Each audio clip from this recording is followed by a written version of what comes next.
Você já ouviu que para aprender alguma coisa no sentido de movimento, você tem que dominar os padrões mais básicos antes?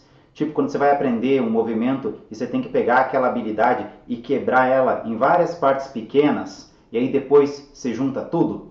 Então, a ciência do aprendizado motor, ou seja, aquela ciência que ensina e mostra como a gente aprende a se movimentar, ela está mostrando que talvez essa abordagem mais tradicional pode não estar tão certa assim. Esse conteúdo é baseado em uma análise do Rob Gray, do Perception and Action Podcast, sobre um artigo de pesquisa bem interessante. Bom, primeiro eu preciso explicar alguns conceitos. O primeiro é simplexidade. Simplexidade é um termo novo e ele combina simples e complexo. A ideia geral é que os métodos de treinamento, eles poderiam usar mecanismos de controle muito simples para produzir movimentos muito complexos e funcionais. Um bom exemplo é a tarefa, por exemplo, de mexer os dedos em padrões complexos.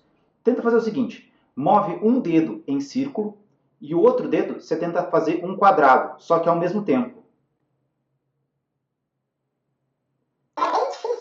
O movimento complexo, a coordenação, é difícil de aprender e manter sem uma ajuda externa.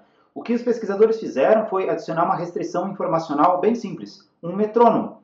Aquele aparelhinho que faz um clique-clique. É uma informação externa bem simples. Ele restringe as opções dando um ritmo e uma cadência para o movimento. E o que eles descobriram é que essa restrição simples, ela permite que as pessoas aprendam padrões de coordenação muito complexos que não conseguiam fazer de outra maneira. E aqui vem um estudo que eu te comentei lá no início do vídeo. Ele é um estudo que pegou 53 crianças de 11 a 12 anos. Elas estavam aprendendo a fazer um saque de badminton, aquele esporte da peteca. Um grupo usou uma pedagogia bem linear, né? Ensinava a colocar os pés daquele jeito, girar o tronco daquele jeito, preparar o braço de jeito específico, ou seja, uma programação de como o movimento deve ser. E o outro grupo, em vez de ensinar como o movimento deve ser feito, ele dava uma instrução simples. Olha, imagina o voo como se fosse um arco-íris.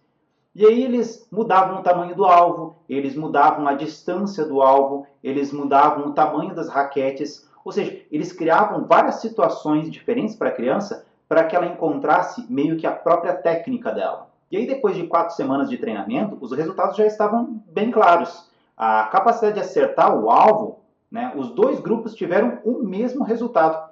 E no sentido de técnica, ambas acabaram usando os mesmos padrões de movimento mais eficazes, incluindo aqueles movimentos que eram considerados parte de uma técnica ideal, ou seja, as crianças aprenderam do mesmo jeito. Só que aqui tem uma conclusão importante.